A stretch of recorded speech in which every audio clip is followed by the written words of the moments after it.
नमस्कार।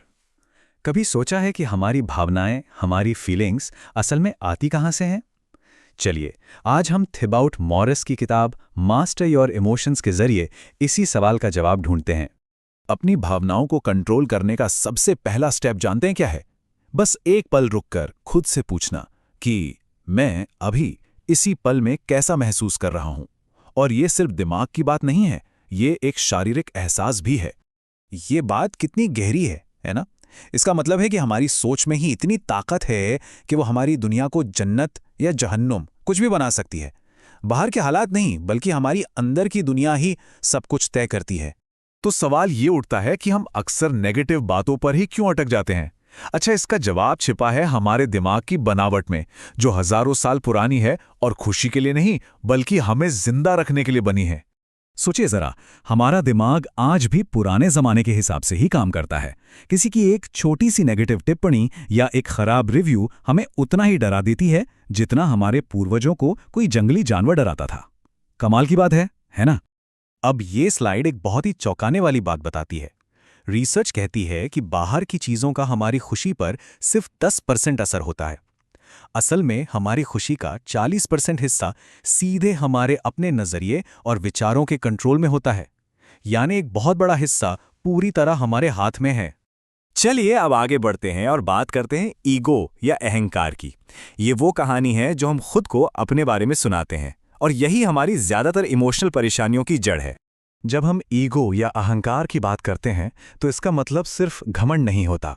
ये उन सभी कहानियों, विश्वासों और लेबल्स का कलेक्शन है जो हम खुद को देते हैं, जैसे हमारा नाम, हमारा काम, हमारी मान्यताएं।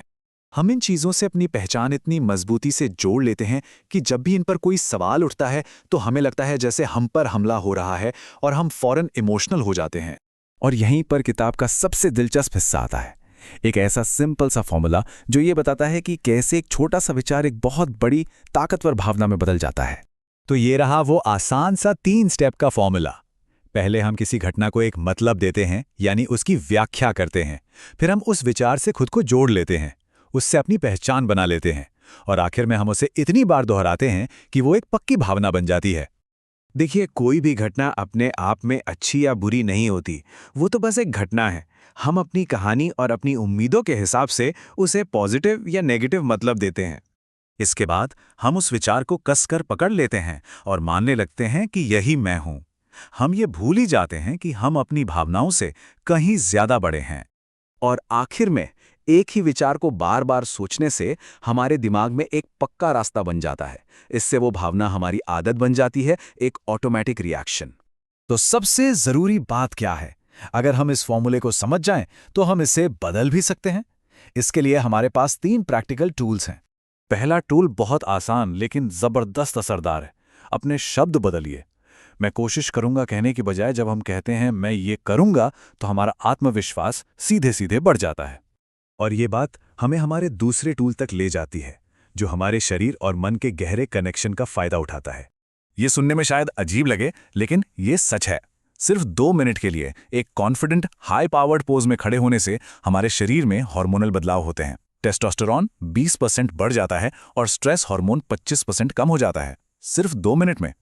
और हमारा तीसरा टूल है एक सिंपल सी प्रक्रिया जो हमें सिखाती है कि किसी नेगेटिव भावना को दबाने या उससे चिपके रहने के बजाय उसे जाने कैसे दें, उसे रिलीज कैसे करें।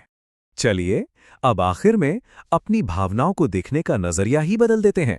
उनसे लड़ने की जगह उनसे दोस्ती करते हैं। अपनी नेगेटिव भावनाओं को दुश्मन मत समझिए, उन्हें एक मैसेंजर की तरह देखिए। ठीक वैसे ही जैसे शरीर में दर्द हमें बताता है कि कहीं कुछ गड़बड़ है, हमारी नेगेटिव भावनाएं भी एक सिग्नल हैं कि हमारी जिंदगी में किसी चीज पर ध्यान देने की जरूरत है।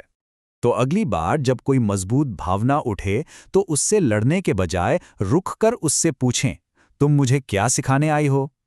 अपनी भावनाओं को सुनें और उन्हें अपने विकास का सबसे बड़ा साधन बनाएं।